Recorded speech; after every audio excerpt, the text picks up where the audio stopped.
ಇಂದೇ ಡೌನ್ಲೋಡ್ ಮಾಡಿ ಮತ್ತು ನಿಮ್ಮ ನೆಚ್ಚಿನ ಶೋಗಳನ್ನ ಆನಂದಿಸಿ. ಈ ವಿಷಯ ಗೊತ್ತಾದ್ಮೇಲೆ ಚಂದ್ರಗಿದು ಎಷ್ಟು ಅಫೆಕ್ಟ್ ಆಗುತ್ತೆ ಅಂತ ಗೊತ್ತಿಲ್ಲ. ಆದ್ರೆ ನಾನ್ ಸೇಫ್. ಬರೀ ಸೇಫ್ ಮಾತ್ರ ಅಲ್ಲ, ಮುಂದೆ ನಾವು ನಮ್ಮ ಆಟ ಆಡ್ಬೋದು. ಮಗ ಅರೆಸ್ಟ್ ಆದ್ರೆ ಆ ನಂಜಮ್ಮನು ಆ ವಿರುದ್ಧ ತಿರುಗಿ ಬೀಳ್ತಾಳೆ. ಅವ್ರವರಲ್ಲೇ ಕಿತ್ತಾಟ ಶುರುವಾಗತ್ತೆ. ಹಾಗಾದ್ರೆ ಈಗಲೇ ಆ ಬಾಂಬ್ನ ಬ್ಲಾಸ್ಟ್ ಮಾಡೋರದ? ಮಾಡ್ತೀನಿ. ಈಗಲೇ ಸಿಮ್ ಚೇಂಜ್ ಮಾಡಿ ಪೊಲೀಸ್ ಅವ್ರಿಗೆ ಇನ್ಫಾರ್ಮೇಶನ್ ಕೊಟ್ಟು ಹಾಗೆ ಆ ರೆಕಾರ್ಡಿಂಗ್ ಕೂಡ ಕಳಿಸ್ತೀನಿ.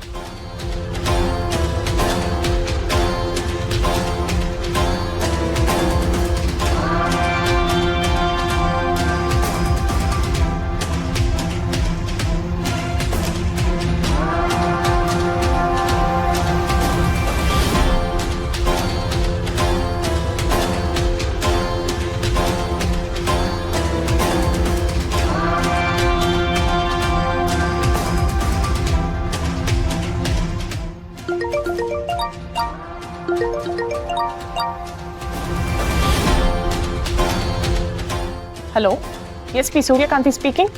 ಹಲೋ ಮೇಡಮ್, ಬಂಗಾರಮ್ಮ ಅವ್ರ ಕೊಲೆ ಕೇಸ್ನ ಇನ್ವೆಸ್ಟಿಗೇಟ್ ಮಾಡ್ತಿದ್ದೀರಲ್ಲ, ಆರೋಪಿ ಯಾರು ಅಂತ ಸಿಕ್ಕಿದ್ದಾರೆ.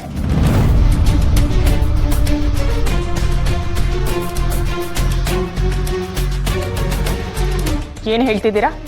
ನೀವು ಯಾರು ಮಾತಾಡ್ತಿರೋದು? ನಾನು ಯಾರಾದರೂ ಆಗಿರಲಿ, ನಿಮಗೆ ಅಪರಾಧಿ ಸಿಗೋದು ಇಂಪಾರ್ಟೆಂಟ್ ಅಲ್ವಾ? ಈಗಲೇ ನಿಮ್ಮ ಮೊಬೈಲ್ಗೆ ಒಂದು ವಾಯ್ಸ್ ರೆಕಾರ್ಡಿಂಗ್ ಕಳಿಸ್ತೀನಿ, ಹಾಗೆ ಕೊಲೆ ಅಪರಾಧಿ ಫೋಟೋನು ಕಳಿಸ್ತೀನಿ. ನೋಡಿ, ನೀವು ಅವ್ರನ್ನ ಅರೆಸ್ಟ್ ಮಾಡಿ ಎನ್ಕ್ವೈರಿ ಮಾಡಿದ್ರೆ ಎಲ್ಲ ಸತ್ಯನೂ ಹೊರಗಡೆ ಬರುತ್ತೆ. ಯಾರೀ ನೀವು? ಯಾರು ಮಾತಾಡ್ತಿರೋದು? ಹಲೋ,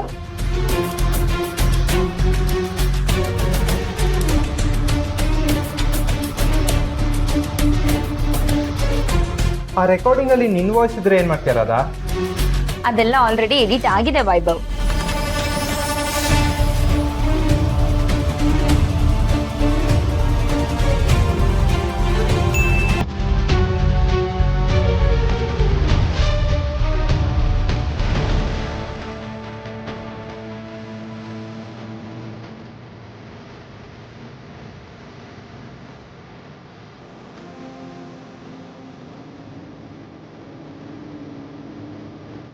ಚಂದ್ರುಗೆ ಬಂಗಾರಮ್ಮನ ಮೇಲೆ ಗೌರವ ಜಾಸ್ತಿ, ಅದಕ್ಕೆ ಅವನಿಗೆ ಕೆಲಸ ಮಾಡಲ್ಲ ಅಂತ ಹಿಂದೆ ನಿಂತು ನಾನೇ ಫೈರ್ ಮಾಡಿದೆ. ಅಷ್ಟೇ ಅಲ್ಲ, ಹಾಸ್ಪಿಟ್ಲಿಗೆ ಹೋಗಿ ವಿಷದ ಇಂಜೆಕ್ಟ್ ಮಾಡಿ ಬಂಗಾರಮ್ಮ ಸಾಯೋ ತರ ಮಾಡಿದ್ದು ನಾನೇ. ಇದುವರೆಗೂ ಚಂದ್ರು ಅವ್ನು ಶೂಟ್ ಮಾಡಿದ್ದಕ್ಕೆ ಬಂಗಾರಮ್ಮ ಸತ್ತಿತ್ತು ಅಂತ ಅನ್ಕೊಂಡಿದ್ದಾನೆ, ಆದ್ರೆ ಬಂಗಾರಮ್ಮನ ಸಾಯಿಸಿದ್ದು ನಾನು.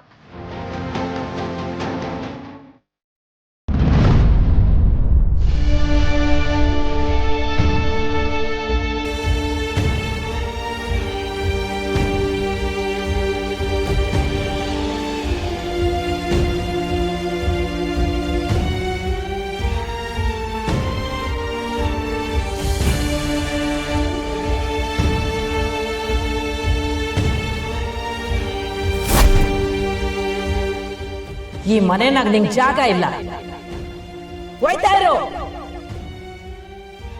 ಇಂಥ ಮೋಸಗಾರನ ಈ ಪುಟ್ಟಕ್ಕ ಯಾವತ್ತೂ ಕ್ಷಮಿಸಕ್ಕಿಲ್ಲ. ಈ ಮನೇಲಿರೋ ಯೋಗ್ಯತೆ ನಿನಗಿಲ್ಲ. ಬಾಯ್ ಬಿಟ್ರೆ ಬರೀ ಸುಳ್ಳು ಸುಳ್ಳು ಸುಳ್ಳು. ಮೊದ್ಲು ಗುತ್ತಿಗೆ ತಕ್ಕಂಡನೆ ಮುಚ್ಚಿಕ್ದೆ, ಆಮೇಲೆ ಮದುವೆ ಮಾಡ್ಬೇಕು ರಾಜ ಹುಲಿ ಬಂದಿದ್ದನ್ನು ಮುಚ್ಚಿಕ್ದೆ, ಈಗ ಮೋಸ ಮಾಡಿದ್ದನ್ನು ಮುಚ್ಚಿಕ್ಕಿದ್ಯಾ. ನಿನ್ನಂತ ಮೋಸಗಾತಿನ ಈ ಪುಟ್ಟಕ್ಕ ಜನ್ಮದಾಗೆ ನಂಬಕ್ಕಿಲ್ಲ. ನಿಮ್ಮಿಬ್ಬರನ್ನ ಹೀಗೆ ನೋಡೋಕ್ಕೆ ನಂಗೆ ತುಂಬ ಬೇಜಾರಾಗ್ತಿದೆ. ತಗೋಕ ತಿನ್ನು. ಬ್ಯಾಡ ಕಣವಿ. ಅಕ್ಕ, ಅವ್ವ ತಿನ್ನೋದಕ್ಕೇನು ಹೇಳಲ್ಲ. ಅದು ಅಲ್ಲದೆ ಅವ್ವ ಮನೇಲಿಲ್ಲ. ತಗೋ. ಮನೆಗೆ ಬರಬೇಡ ಅಂದವಳು ಈಗ ಮನೆ ಊಟನೇ ತಿಂದ್ರೆ ಪಾಪ ಮಾಡ್ಕೊಳಕ್ಕಿಲ್ವೇ? ಅಕ್ಕ, ಅವ್ವನ ಬಗ್ಗೆ ನಿನ್ಗೆ ಗೊತ್ತು ತಾನೆ. ಊಟದ ವಿಷಯದಲ್ಲಿ ಅವ್ವ ಏನು ಹೇಳಲ್ಲ. ಇದು ನಿಮ್ಗೋಸ್ಕರ ಅಂತ ಸ್ನೇಹಕ್ಕ ಮಾಡಿರೋದು. ತಗೋ, ತಗೊಳಕ್ಕ, ತಿನ್ನು. ಸುಮಾ ಹೇಳ್ತೀವ್ನಿ, ನನ್ನ ಬುಟ್ಟು ತಿಂದ್ರೆ ಪಕ್ಕ ಹೊಟ್ಟೆನೋ ಬರ್ತದೆ. ಕಾಳಿ ನಿಂಗೂ ತಂದಿದ್ದೀನಿ ತಗೋ.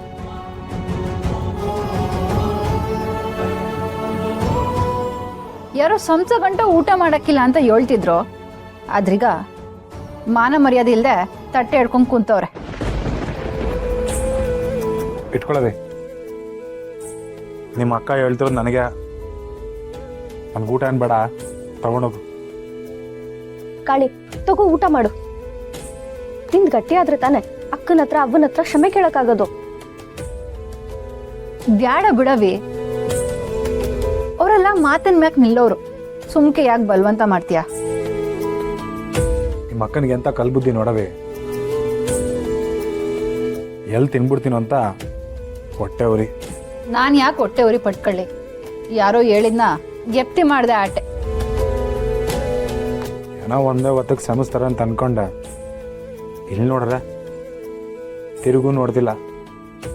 ಸಾಯ ಗಂಟೆ ಬುದ್ಧಿ ಬರೋಕ್ಕಿಲ್ಲ ಅನ್ಸ್ತದೆ. ಕಾಳಿ ಸುಮ್ನೆ ಹಠ ಮಾಡ್ಬೇಡ, ತಗೋ ಊಟ ಮಾಡು.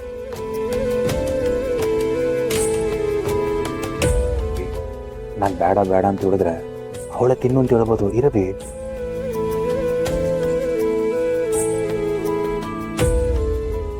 ತಟ್ಟೆ ಕೈಗೆ ತೊಗೊಂಡಿದ್ದಕ್ಕೆ ಅನ್ಬಾರ್ದು ಅಂತವ್ರೆ.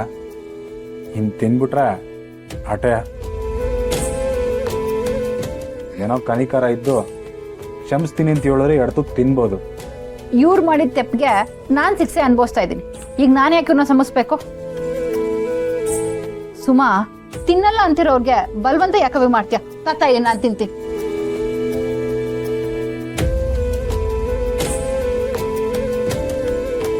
ಇದಕ್ಕೆ ಹೇಳೋದು, ಸುಮ್ಮನೆ ಡ್ರಾಮಾ ಮಾಡ್ದೆ ಅವಾಗ್ಲೇ ತಿಂದಿದ್ರೆ.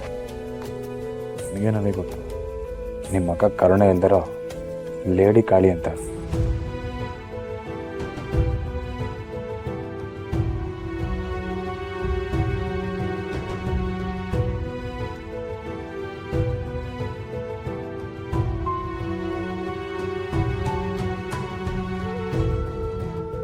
ಅಕ್ಕ ಪಾಪ ಅಕ್ಕ ಕಾಳಿ.